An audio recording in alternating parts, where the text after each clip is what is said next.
There was a time, I was a heavy hitter. So there was a time that if I knocked on your door, I was figuratively going to put a hurting on you. And I think what we need in this environment today is city managers need a third party who's going to go out and put a hurting on some people when it comes to getting their names dragged through the mud. There needs to be somebody advocating for and standing up on behalf of these city managers. I firmly believe that.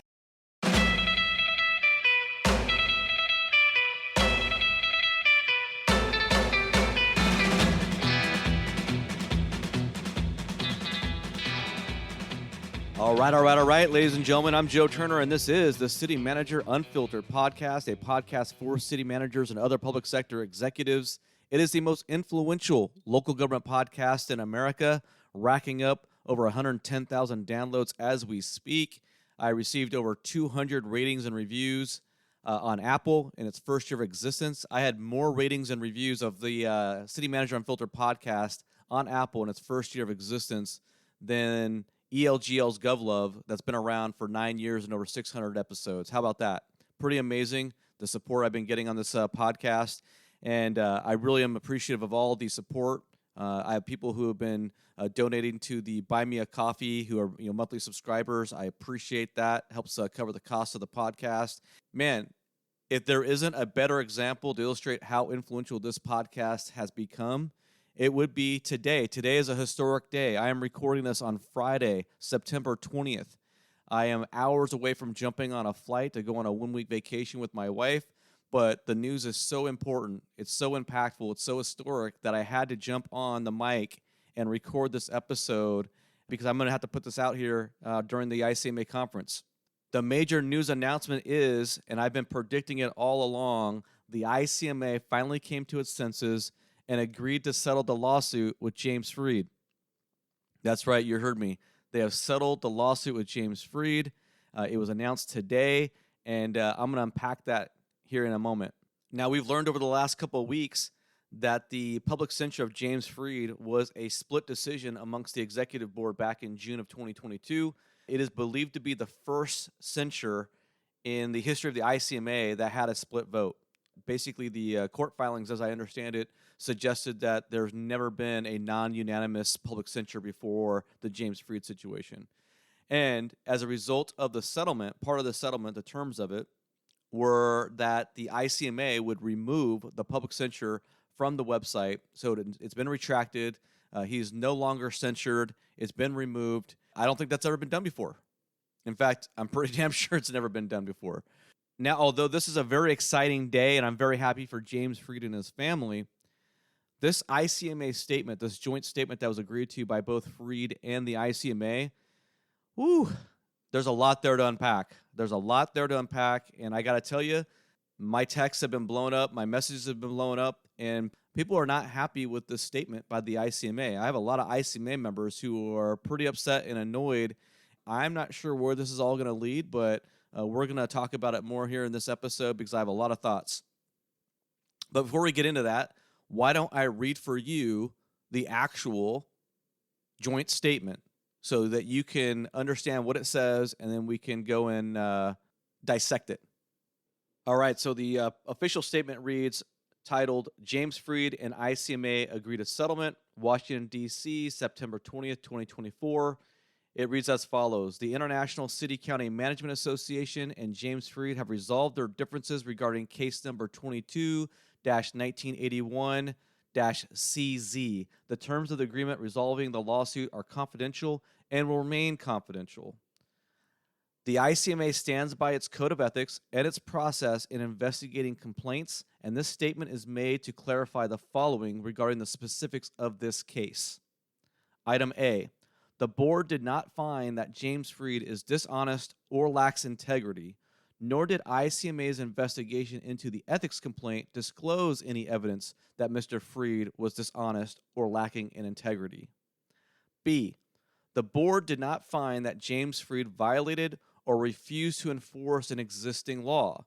The board also understands that his email statements to his employees regarding the OSHA ETS was intended to communicate his position regarding vaccine mandates consistent with the legal options available under the then existing OSHA ETS.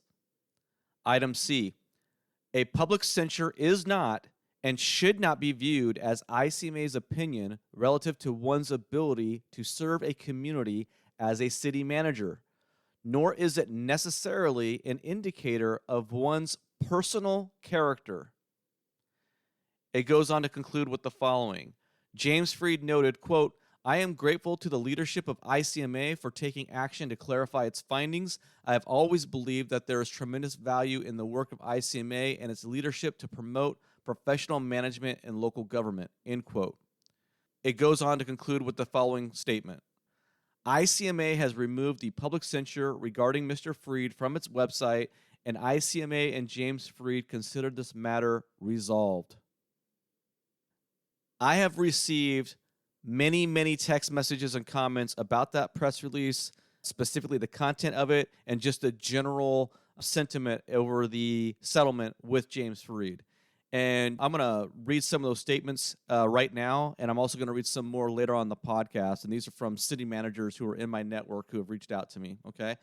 But at the beginning of this podcast and at the beginning of the last several podcasts, I've been saying that the City Manager Unfiltered podcast is the most influential local government podcast in America. I stand by it. I believe it. I'm going to read to you some text messages and emails I've received since this news broke earlier today. The first one said, thank you for leading the freeing of Freed. Another wrote, Freed. Another sent me a message saying, your reporting pushed the ICMA. Seriously, I think you changed the arc on the issue. Without AAME, OT doesn't bail and the ICMA doesn't settle. Another wrote, you called it, buddy. James owes you a beer. Congratulations again. And what a magnificent day for you and James. Still another says, I listened to your podcast on the flight out to Pittsburgh and I figured they were going to settle. That would have been my advice because their position is horrible. What a black eye. Another writes, very happy for James. I hope he sends you a nice Christmas card. Your bringing his situation to light was instrumental in getting the ICMA to acknowledge their wrongdoings. Well done. Another writes, I think you were influential in shedding light on this and exposing unfairness directed at Freed. Congratulations for your hand in making this right for James. Awesome work. You helped Freed get justice and hold a nearly monopolized professional organization accountable. Now they know they cannot get away with selective application of their own rules. Very grateful for the work you did. Another says, your pressure was top-notch and made a huge difference. Now, I was incredibly fulfilled and grateful to receive those messages today. But there's one particular message that I'm saving for last that I think was the most cogent, the most important, because it really hits to the core fundamental issue of this entire situation, okay? And this person wrote me the following. Congrats, Joe. I am absolutely certain the pressure you applied to ICMA led to a successful resolution in the Freed case. You are helping to change the institution from the outside. It's up to us to start working on the inside. You are practicing what you are preaching. Great start to AAME. Now, that point is huge. What are the members going to do? That is the fundamental question. How do the members of the ICMA react now that the ICMA has settled this case with Freed?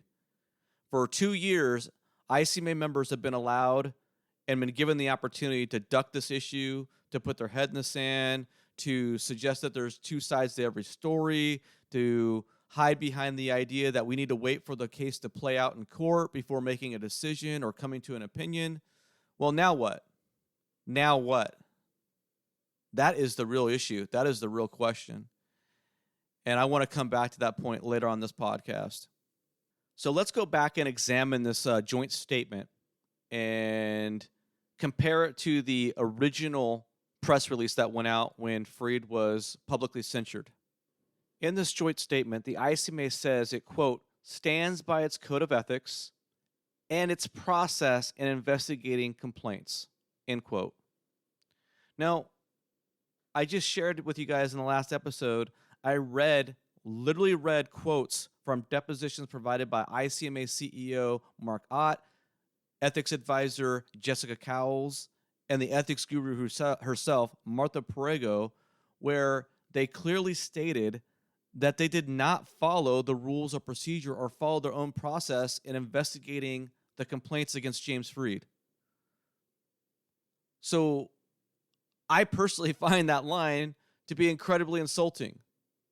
Now, if they would have said something to the effect of, we stand by our process, however, in this instance, we failed, we had human error, we had problems, and we need to go and rectify it. We need to make sure we correct it so it doesn't happen again, so that the code of ethics isn't weaponized against somebody for personal or political reasons, then I wouldn't have a problem with it. But when you sit there and say that you stand by your process in investigating the complaints, well, if you stand by it, why are you removing the censure? Why are you retracting the censure? Why are you taking it off your website? It doesn't reconcile. Nowhere in this press release does the ICMA ever truly apologize or take ownership for its shortcomings, for its failures. It just doesn't.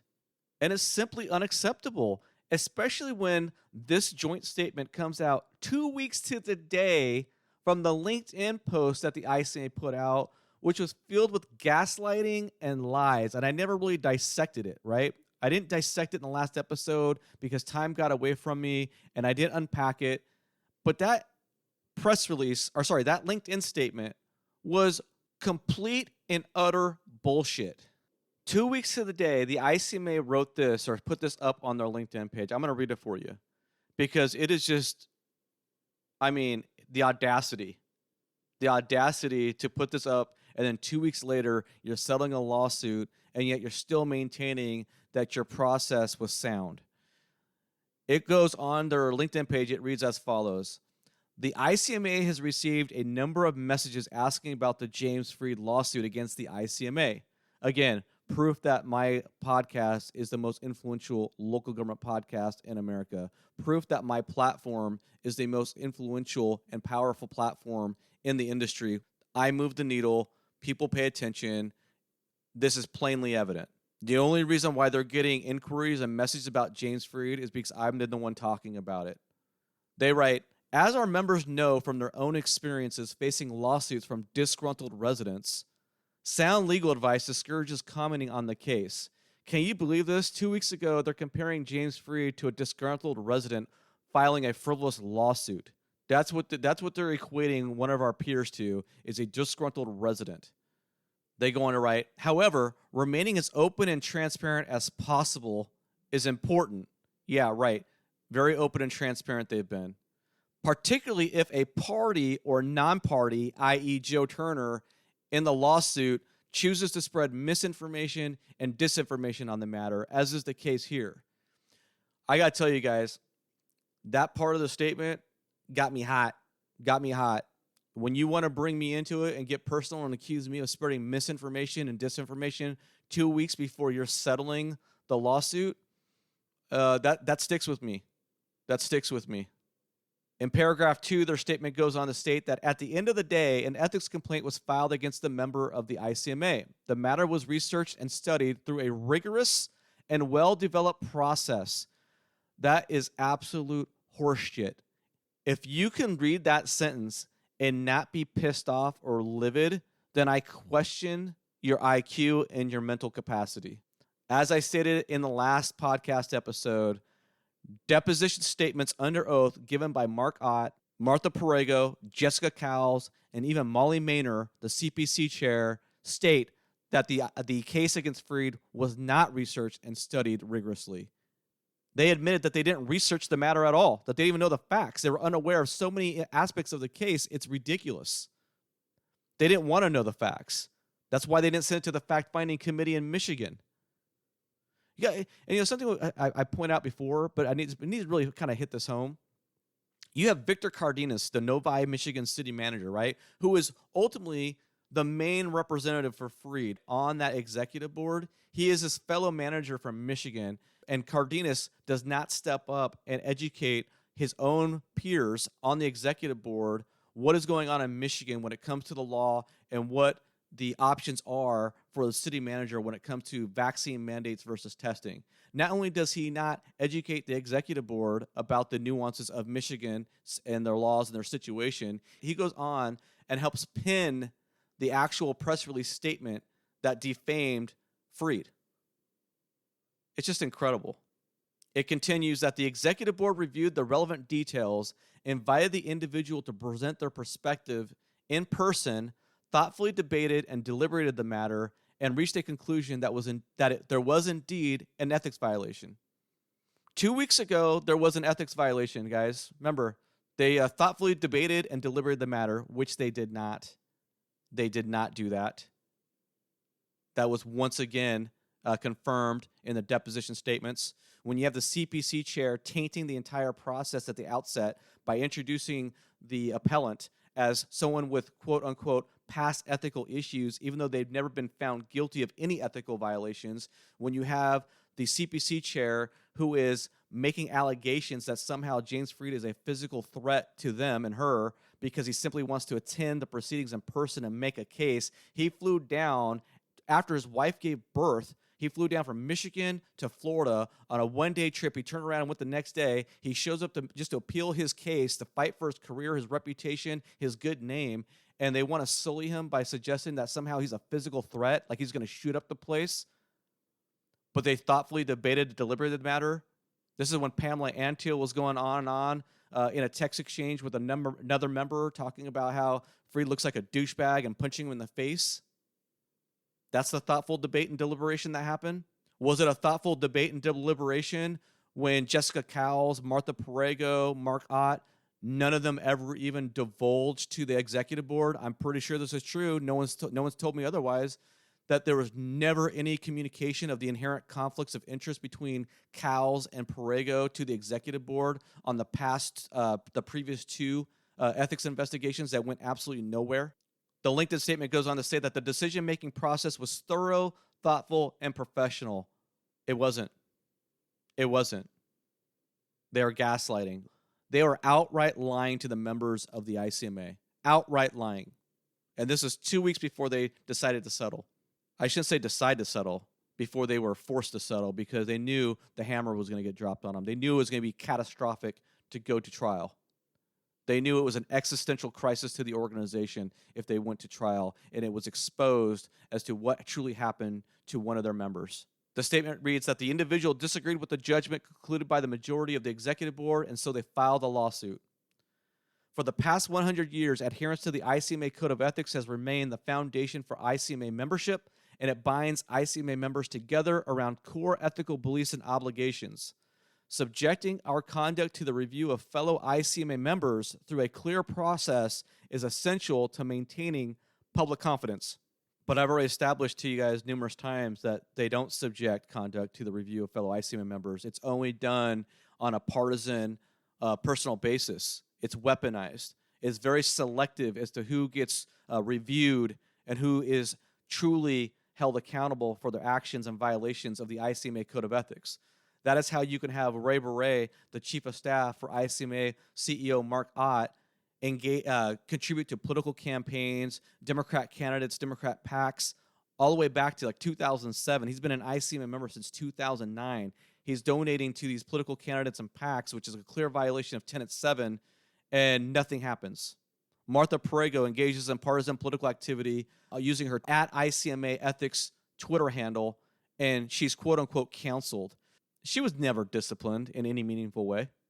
Jessica Cowles can lie in a staff report, misrepresent a conversation she had with James Fried in a staff report to the executive board, succeed in getting the CPC to vote to censure James Fried, but they had to walk it back when James Fried dropped a bomb on them.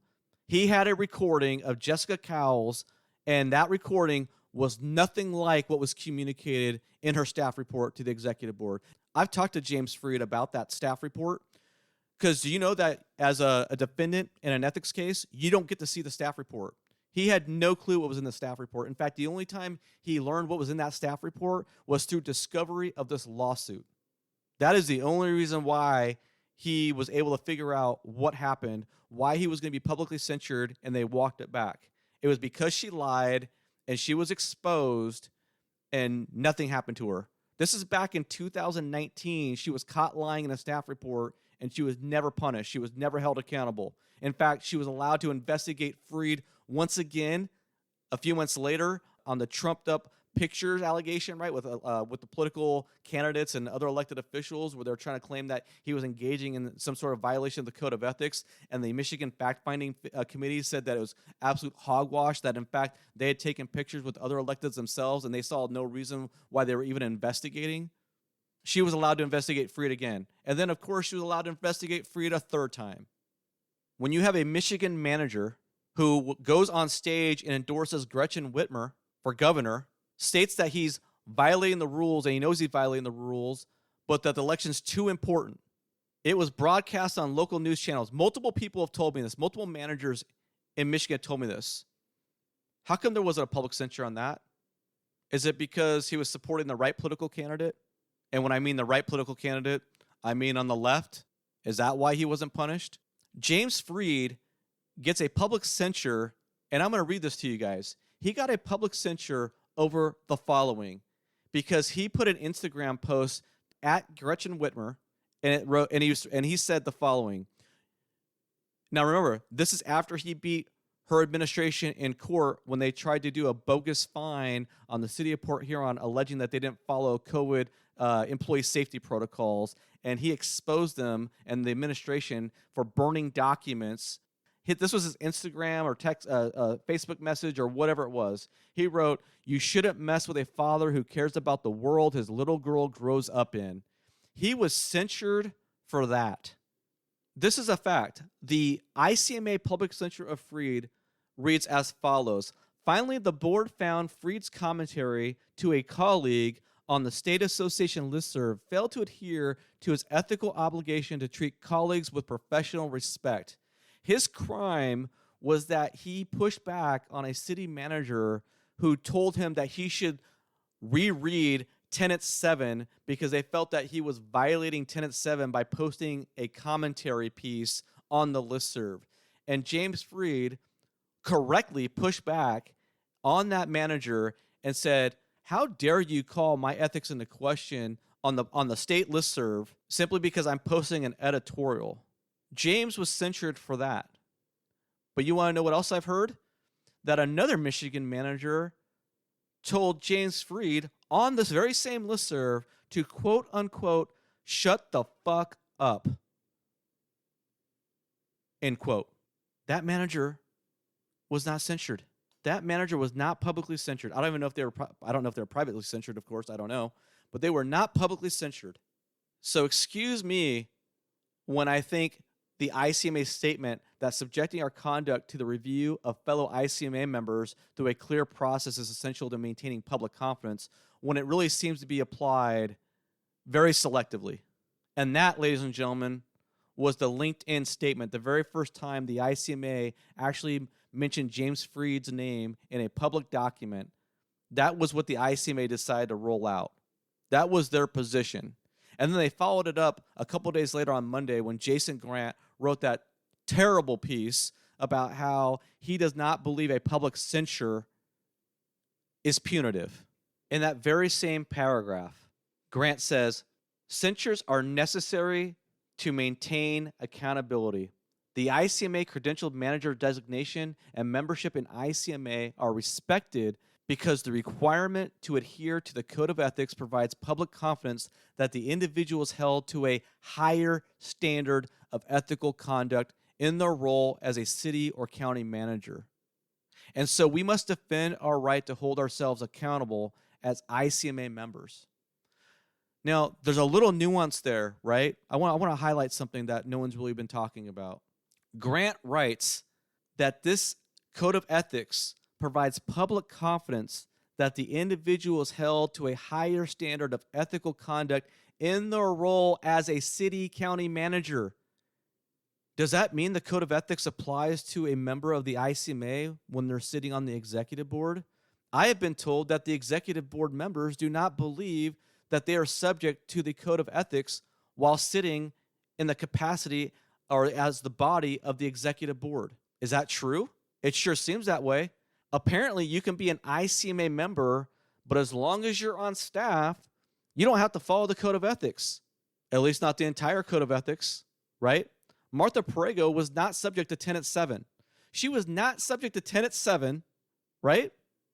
But yet somehow Jessica Cowles tried to turn that into a public censure of James Freed for violating the confidentiality process when he never even filed a complaint against Perego. Never mind the fact that if he had filed a complaint against Martha Perego, there could never be an investigation because she was not subject to the Tenet 7 Code of Ethics portion.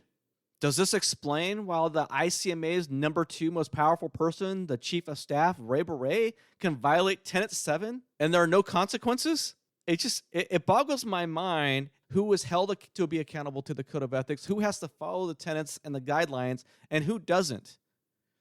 It seems like everybody else doesn't have to follow the full Code of Ethics except city and county managers, and yet everybody else gets a say in it. Let's get back to the joint statement. In Section A, the very first section, there's 3 main points that the joint statement talks about. It says that the board did not find that James Freed is dishonest or lacks integrity, nor did ICMA's investigation into the ethics complaint disclose any evidence that Mr. Freed was dishonest or lacking in integrity. Well, that's interesting because when you go and you look at the actual censure statement, the public document that was put out there, it states the following. It refers to James Freed's posting on Instagram or Twitter or Facebook or whatever, a message directed at Gretchen Whitmer, the governor of Michigan. He wrote, "You shouldn't mess with a father who cares about the world his little girl grows up in." He's being censured over this. It boggles my mind. The statement from the ICMA goes on to read as follows. When difficult and complex situations between local governments and state governments occur, a manager has an ethical responsibility outlined in Tenet 3 to ensure their conduct builds trust and respect with elected officials as well as the public.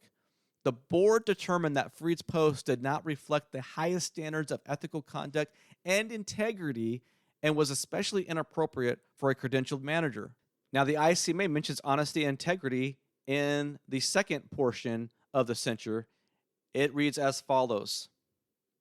The board concluded that 1, a member has an affirmative duty to follow the law as outlined in Tenet 3's commitment to honesty and integrity.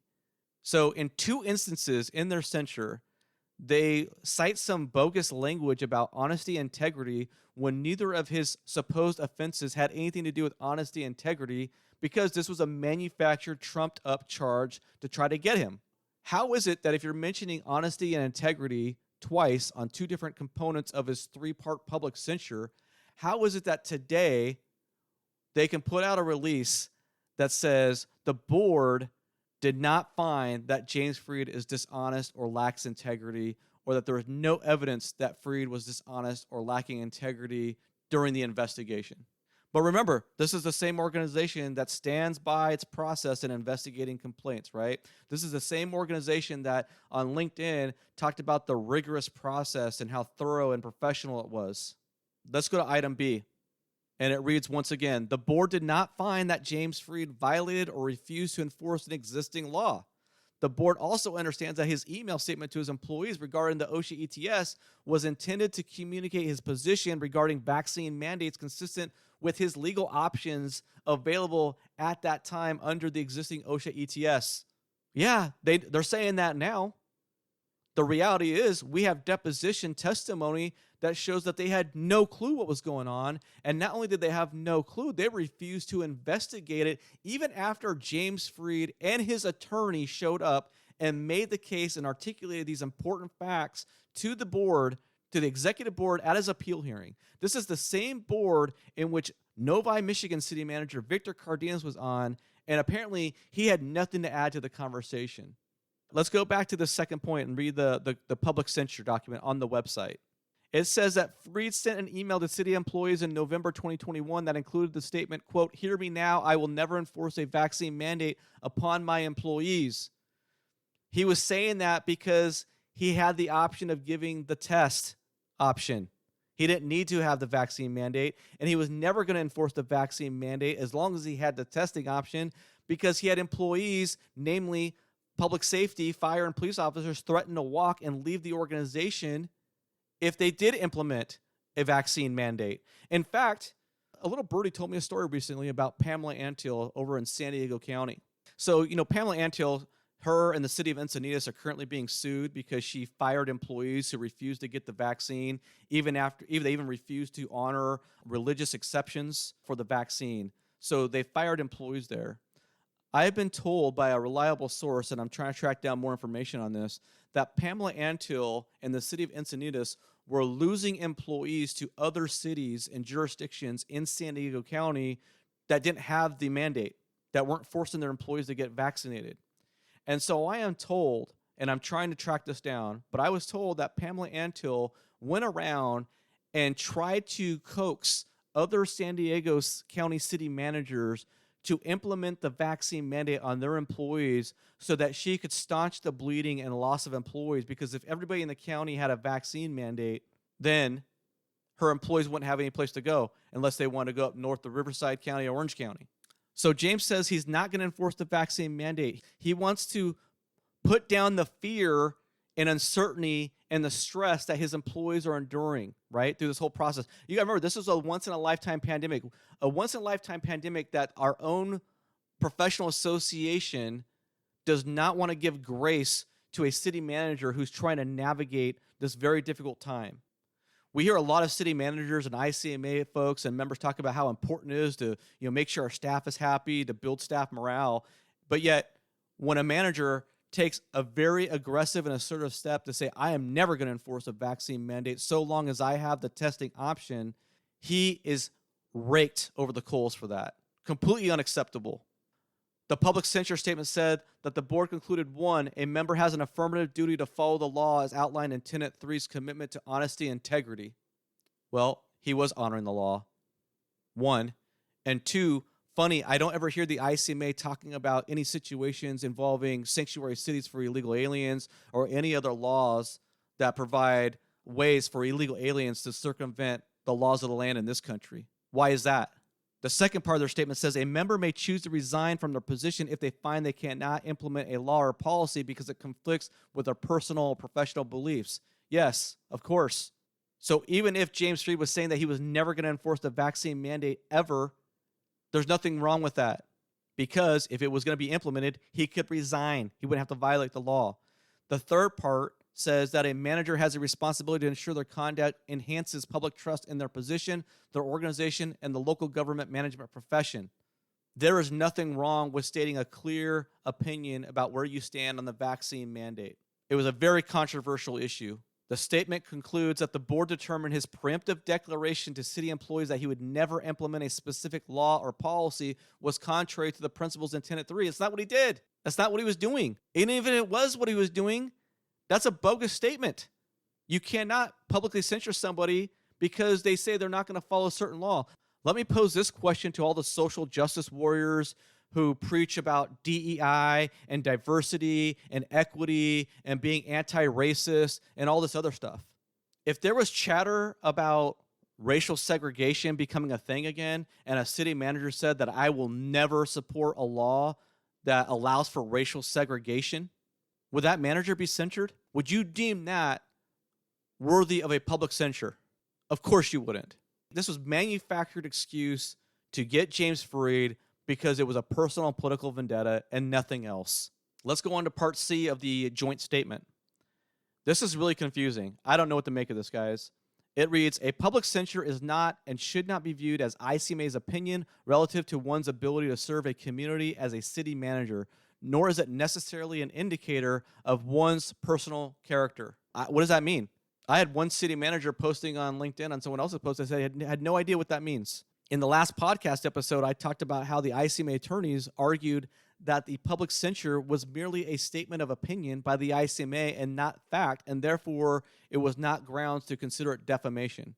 So the public censure is only an opinion, and now it is not a reflection or an indictment on whether or not a manager can serve a community, nor is it an indicator of one's personal character. So the ICMA is essentially saying you can violate the code of ethics, but you're not unethical. That's interesting. Who wrote this language? What are they trying to convey? I mean, you have Jason Grant, who in his article on the ICMA website talks about going in defense of the ICMA code of ethics. He's talking about how the ICMA code of ethics is so important and the ICMA has to defend it at all costs. It's a bedrock. It's a foundation of our profession, of the association. But yet now, the public censure is not and should not be viewed as the ICMA's opinion relative to one's ability to serve a community as a city manager, and it doesn't necessarily reflect one's personal character. I want to read to you some statements made by Tim Wolf. He is the Lake Isabella Village manager in the state of Michigan. He was also one of James Freed's plaintiff witnesses in the deposition, and I mentioned it in the last episode. So he had some deposition statements that were cited in the most recent court filing submitted by the attorneys for James Freed. And Tim, he reposted James Freed's comments from earlier today along with the joint statement from the ICMA, and his statement reads as follows. As a member of the ICMA for many years, including more than a decade as a credentialed manager, I fail to see how this statement absolves the organization from reprehensible behavior, nor does it tell the membership the process will be better in the future. How can you stand by your process while clarifying and removing a public censure? For months, surrogates of the organization have been touting that there is more to the story. As recently as 2 weeks ago, telling the membership we shouldn't listen to the equivalency of disgruntled residents. Membership deserves better. Our residents whose tax dollars support most membership dues deserve to know that the organization their senior staff members belong to has the integrity to admit fault when it happens and pledge to do better in the future. The ICMA can and should do better. Our communities and our profession expect nothing less. And I want to, this reminds me of something. A really good source informed me a couple of days ago that LinkedIn post that the ICMA made, the ICMA officials, I'm not sure who, I'm not sure if it's executive board members or staff or the ICMA CEO, Mark Ott, but I was told that the ICMA sent out an email to ICMA loyalists basically giving them the heads up that the ICMA was going to put out that LinkedIn post and then ask them all to either like it, comment, or repost it, share it to help get more traction on it, to help beef up the numbers because they didn't want to fall flat. Can you believe that? I can't prove it, but a really good source told me that that's true. If you have that email and you want to send it to me, please do. But that was Tim Wolf expressing his frustrations with the ICMA. Now, Tim Wolf isn't just a manager. He isn't just a backbencher. No. Because we learned later on in the same thread when he responds to somebody else's comment that he, quote unquote, chaired his state's chapter's ethics committee for several years. So Toby Cotter responds in Tim Wolf's thread and says, can someone make paragraph C make sense to me? I've been a member for a very long time and I do not understand paragraph C. Tim Wolf responds to Toby and he says, apparently public censures are just for the funsies now and really are no reflection of the individual, their conduct, our profession, our organization, or standards we hold ourselves to. Tim goes on to say, as somebody who chaired his state chapter's ethics committee for several years, I'm glad they clarified this as I had a fundamentally different view on what they meant. So for many years, Tim thought that the public censure and where the ICMA stood on ethics was completely different than where they stand now in this statement. Now, the response to this statement by the people in my network, the managers in my network, which admittedly I might have a biased sample, but I have a lot of people in my network, guys. I have ICMA members. I have ICMA members who are staunch supporters of the organization, who have joined AAME. I have ICMA members who are dissatisfied with the organization who have joined AAME. I have all kinds. But I've received almost near universal condemnation of the ICMA's statement. The interesting thing is I've received a few comments that were something along the lines of they felt that James Freed should have gotten more, should have demanded more, should have held out for an official apology, and what have you. Now, I do not know how this language for this joint statement was crafted. I don't know who submitted what. I don't know what's going on there. But I have a theory, and I want to share this to those who think that James Freed maybe should have held out more or didn't get enough or that he let him off the hook a little bit, because I could see why some would make that argument. But here's my rebuttal to that. This statement is so bad. It is far, far worse than if they had just fallen on their sword and issued a mea culpa, a full-throated apology, and just said, you know what? We screwed up. We just dropped the ball on this one. If they would have just said, we really screwed up and we're going to take steps to fix it. We're going to look at our process. We're going to review it. We're going to look for the places where there's some deficiencies, where there's some weakness, where we have some ability for human inputs to distort the process, right? If they would have said that and just said, hey, we screwed up, it would have taken all the oxygen out of the room. What are we complaining about? In fact, I was mentally prepared to walk away from this battle if they just gave an apology and said we screwed up. But when you read this statement, they don't admit that they screwed up. They once again double down. It's like they say they screwed up without saying they screwed up because they're pulling the censure off the website and they're saying that everything they said about James Freed basically wasn't true, but they never go so far as to say we screwed up. And they sure as hell never go so far as to say, hey, we need to hold our staff accountable, that we need to hold our employees accountable for what happened. That never is put in there. I have members of the American Association of Municipal Executives who are hardcore ICMA supporters who want to see this whole thing be put in the rearview mirror. So I have pressure from one quarter or one area of my organization that wants to see this just go away. And if the ICMA would have come out and fully apologized and just owned it, I would have a really tough time advancing this issue. I would have a really tough time continuing to fight back against the ICMA. But this statement was so terrible. I mean, who wrote this statement? And who and this isn't 2000. This isn't the 90s.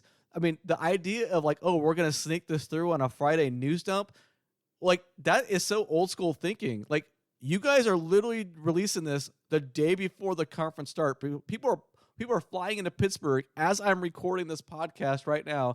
And in your infinite wisdom, you decide to put this out there the week of the conference. Oh my gosh, who is the brainchild behind these ideas, behind these decisions? It's terrible. Every which way the ICMA goes, they step on the rake. They step on the rake. But now I have people who are so pissed off at the ICMA's statement that they're demanding that I keep on pushing harder. For example, how is it that Jessica Cowles has not been terminated? How is that? How is it that ICMA CEO Mark Ott hasn't been terminated? I'll tell you why Mark Ott hasn't been terminated. I have it on really good authority that Mark Ott was on the verge of being terminated in June. You guys remember when I announced, remember when I put my podcast out? I had someone text me today. They go, Joe, I'm sensing a pattern here. You put out a podcast calling for Mark Ott to be terminated, and less than a week later, he's quote unquote retiring. You put out podcasts and statements saying that the ICMA can't afford to let this go to trial, that they have to settle, and lo and behold, days later, the ICMA is announcing a settlement. That's because this podcast moves the needle, right? It's influential. But I have it on really good authority that Mark Ott was on the verge of being terminated in June, but threatened the board with some sort of hostile workplace racial discrimination claim, and therefore they backed off and they caved in and said they were going to let him stay on board until next June. That's what I've been told. It's what I've been told.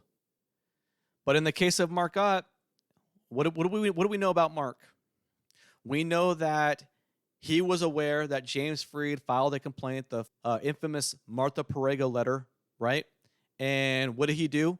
He allowed Perego's subordinate, Jessica Cowles, to investigate Freed, even though he knew that that was a blatant conflict of interest and violated the rules of procedure.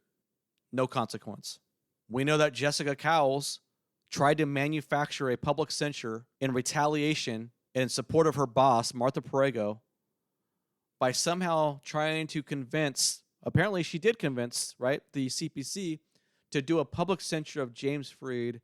Somehow she had determined that he had violated the confidentiality rules of investigations, even though he never filed a complaint. She houses all the complaints. All the complaints go to her. She's in the department where all the complaints go. That is the hub. And yet there was no complaint filed by Freed, and yet somehow, he was guilty of violating the confidentiality rules and was going to be publicly censured. He was only saved because he recorded that phone call with Jessica. And in that phone call with Jessica, he talked about how Martha Prego was definitely in the loop when it came to understanding what was going on, even though she supposedly was supposed to recuse herself and not be involved in the process. And I will tell you what I think happened. I think Martha Prego leveraged her relationships with members in the Michigan Municipal Executives or on the executive board to manufacture a vote to get the MME to send that email back to Mark Ott to do some sort of look-see into whether or not James Freed had violated the confidentiality of the Martha Prego investigation with his listserv comments when he shared the letter on the listserv. Why? Because Martha Prego knew that if she could coax members of the MME to get that filed back over into the DC domain of the ICMA national chapter, that it would go to Jessica. Jessica worked for Martha, and that they could manufacture something. You tell me that doesn't. What else is the explanation, guys? What else is the explanation for an investigation into a complaint that was never filed, turning into a 4.5-month witch hunt? How else do you explain that? And Mark allowed this. He allowed the second investigation to take place, which was bogus. And not only was that a bogus investigation with inherent conflicts of interest, Jessica Cowles violated the confidentiality of that process, if you remember correctly, because she divulged information to the Chamber of Commerce president, who then called Freed and was concerned that she had gotten him in trouble. Do you guys remember that conversation? That was allowed to happen. No consequence. And then we've already covered to death, obviously, the third investigation. We talked about in the last episode where Martha Prego was influencing that investigation, even though she was supposed to not be involved in it. We talked about how in the deposition, all these key staffers admitted that they didn't investigate, that they didn't follow the rules of procedure, that they didn't know the facts. It was just that that Jessica Cowles made a conscious decision to avoid sending that matter back to the Michigan. Imagine having a conversation or investigation into the Michigan myosha COVID vaccine mandate, the testing option as well, and never sending it back to Michigan for a fact-finding committee to look at and investigate. Why? Because she'd already gotten hosed by the MME on the previous effort. Now, here's the big thing. All the stuff that came out in the depositions, that was in like June of 2023. That was well over a year ago. After those depositions were given, and I got to tell you guys, if you're the CEO of the organization, if you're the CEO of ICMA and you're being sued for defamation by a fellow city manager, and you went through a deposition, if you're Mark Ott, and you were enlightened as to things not happening, I got to reread this. I got to reread this for you guys. On page 10 of the court filing submitted by James Freed's attorneys that I talked about in the last episode, it's talking about how Jessica Cowles refused to send the case back to Michigan's back to the Michigan Municipal Executives for the fact-finding committee to be assembled and to investigate the matter. On page 10, it reads, both Mr. Ott and Ms. Prego agreed that this decision by Cowles violated the ICMA rules and was very concerning.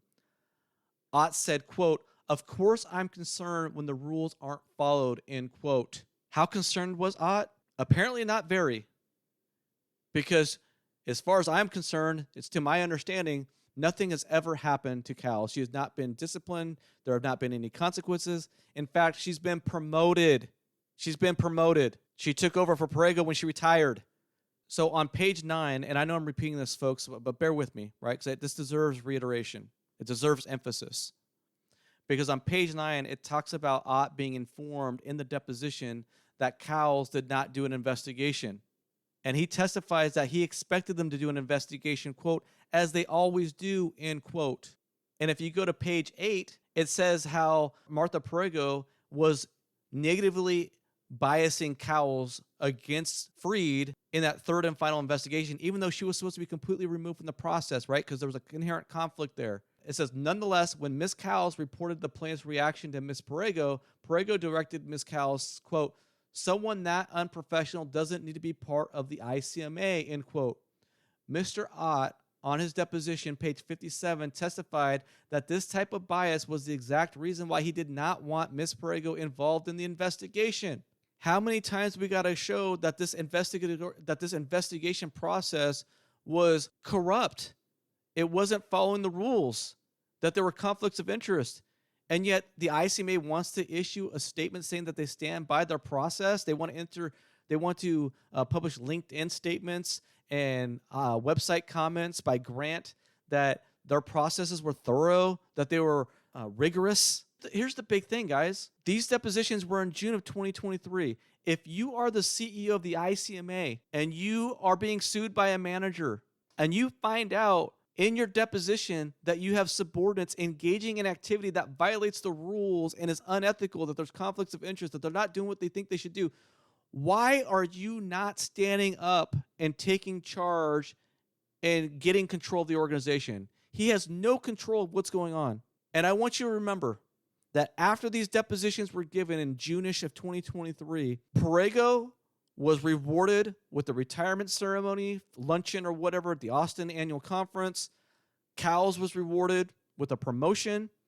And then Ott has the audacity to name an award in honor of Martha Perego in March of this year. I want you to ask yourself this. What culpability does the executive board have? This executive board has been on there for a year. Those depositions were in June-ish, I think, June.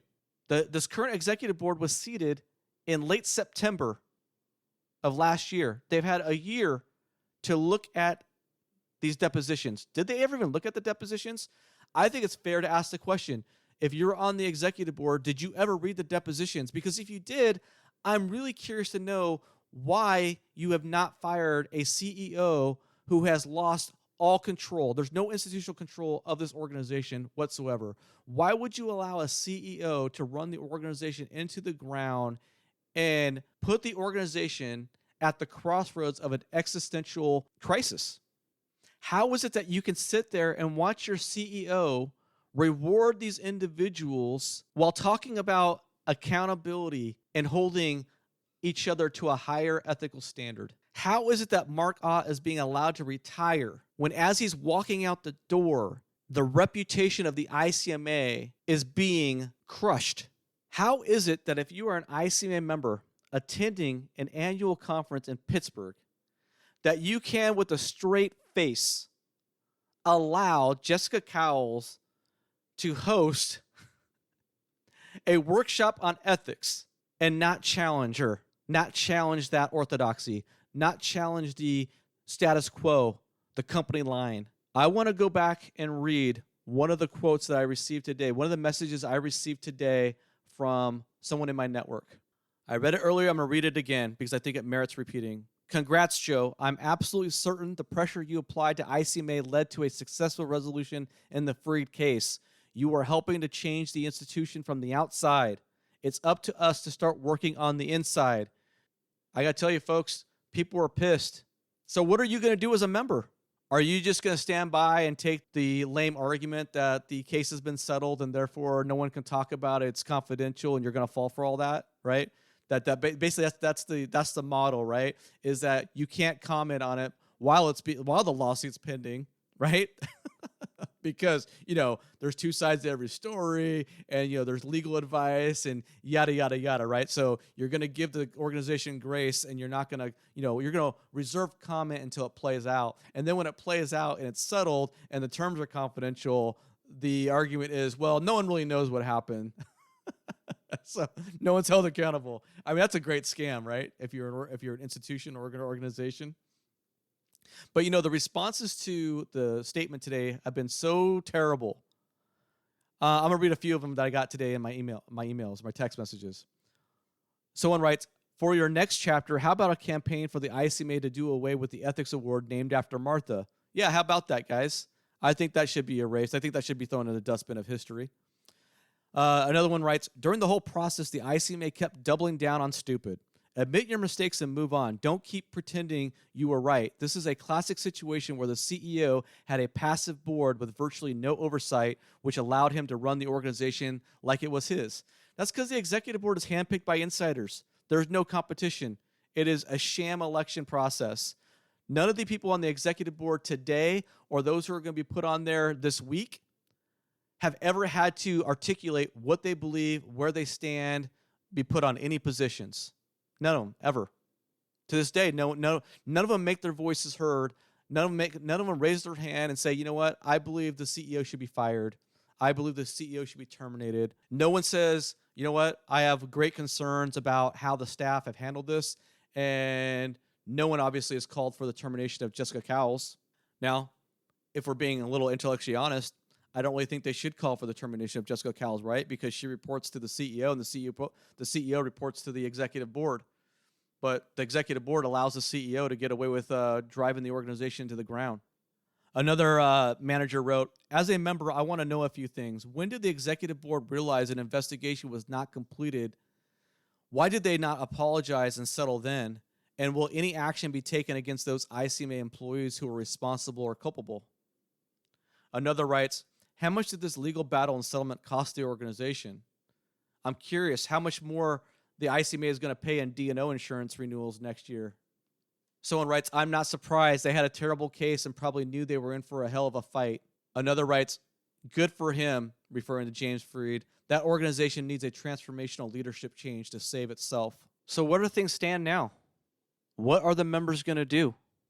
I've had people ask me today, ICMA members, how much do you think they settle for? What do you think it costs? Do you think they're going to do X, Y, and Z? You guys are the members, man. You guys are the ones that need to put pressure on the executive board. You guys are the ones that need to demand certain things. There is nothing, now that this case has been settled, there is nothing preventing the ICMA from releasing those depositions. The ICMA can release those depositions. You guys can force that. You guys can demand it. You are the members. Take back your organization. How about this? How about this? You guys have all listened to that 20-plus minute phone call that James Freed recorded of Jessica Cowles back in late 2018, early 2019. I played it in podcast number 18, episode 18. I've referred to it numerous times. James Freed, in that interview on episode 17, said that Jessica Cowles lied in that staff report to the executive board. James Freed only has that staff report through the discovery process, but cannot release it. He says it's a privileged document. Even though it was about him and his alleged violation, he did not have the due process rights to review what a staff report said about him. He didn't find out until years later. I've talked to James, and he said, you know what? I have no problem with them releasing that staff report. I'll sign a waiver. I'll let it go. We talked about this several weeks ago. In fact, that was one of the things we were going to talk about in the podcast that he had to cancel on because obviously there was now the settlement in the works. How about this, ICMA executive board members? Why don't you release the staff report that Jessica Cowles wrote and submitted to the CPC back in 2019? James Freed has no problem releasing it. If you're going to be as transparent as you say you are in your LinkedIn post and in your Jason Grant post on the website, why don't you release that staff report? James Freed is okay with releasing it. The only person it involves is him. So if he's willing to sign off a release, why won't you guys do it? If you're a member of the ICMA and you want to get down to the nitty-gritty of saying, hey, what's the real story? Who's telling the truth here? What are the facts? Well, let's go to that one. That's the easiest one we can do right now. There you have it, folks. You have an organization that puts out a public statement that has no accountability, no statement of any accountability whatsoever. They do not communicate any intent to look at the process, review the process. What we're left with is James Freed walked away with a massive check. I can only imagine how much money he got. And it was most likely paid, the lion's share of it, through insurance proceeds. And no staff are punished. No consequences. That's the ICMA. That's the state of the ICMA today. So the only way that changes is if the members decide to speak up and take action. I hope you enjoy the festivities this week in Pittsburgh. It is in your hands now, members. At the beginning of this episode, I played a 25-second clip from my very first episode of this podcast, my inaugural episode back on June 14, 2023. I talked about knocking on the door and putting a hurting on people in defense of city managers. I talked about the need to defend city managers who are being persecuted. That was primarily in the context of governing bodies overstepping their bounds and breaking the law and behaving unprofessionally and unethically. Right now, it's been going on within your own house of the ICMA. So the ball is in your court. I'm Joe Turner. This is the City Manager Unfiltered podcast, a podcast for city managers and other public sector executives. Without a doubt, without equivocation, without qualification, this is the most influential local government podcast in America, and I thank you for listening. If you enjoy this podcast, please hit that follow, subscribe button. And if you have not left a rating or review on your platform of choice, please do so today. Catch you next week.